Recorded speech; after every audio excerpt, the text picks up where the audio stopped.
या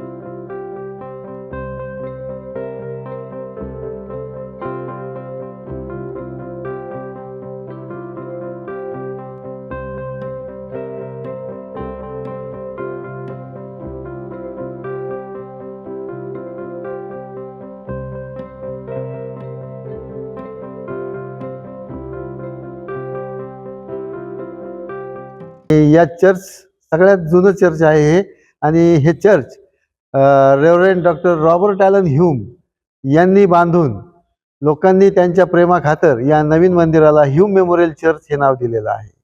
या चर्चमधले जे बेंचेस आहेत ते सर्व लाकडी ओक या झाडापासून बनवलेले आहेत, आणि हे सर्व अमेरिकेहून इथं आलेले आहेत, आणि इथं आणल्यानंतर मग या बेंचची जुळणी केलेली आहे। 1914 साली सॅक्रमन नावाच्या गृहस्थांनी या चर्चला एक घंटा दिलेली आहे, भेट म्हणून दिलेली आहे।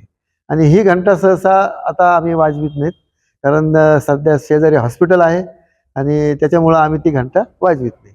आणि यापूर्वी ह्यूम साहेबांच्या मनात जे आलं की हे चर्च बांधावं, त्याचं कारण असंच आहे की नगरमधल्या हातमपुरा भागात धरती चौकात जुनं मंदिर आहे की तिथं घंटा वाजते, ते चर्च लहान पडायला लागलं, सभासदांची संख्या वाढायला लागली, त्याच्यामुळं हे नवीन मंदिर बांधलं। आणि या नवीन मंदिरामध्ये संपूर्ण या चर्चची सध्या ख्रिसमसची संपूर्ण तयारी सध्या सुरू आहे, पूर्णत्वास आलेली आहे, रोषणाई सुद्धा झालेली आहे, आणि आम्ही सर्वजण आता ख्रिसमसची वाट पाहत आहोत। या नाताळ सणाच्या आणि येणाऱ्या नवीन वर्षाच्या आपणा सर्वांस आमच्या चर्चकडून हार्दिक शुभेच्छा। धन्यवाद।